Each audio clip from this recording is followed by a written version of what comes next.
Payakumbuh, pagi selalu datang dengan tenang. Sarah berdiri di beranda, ditemani kabut yang turun perlahan di antara perbukitan. Dunia terasa sederhana, tidak banyak berubah, tidak banyak bergerak. Kecuali satu hal, rindunya. Dia menatap layar ponsel. Nama itu masih sama, Raka.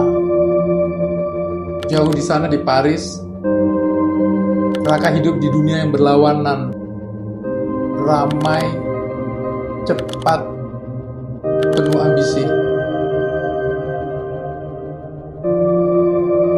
Namun di tengah semua itu, ada satu hal yang tak pernah bisa ia kejar, perasaan utuh.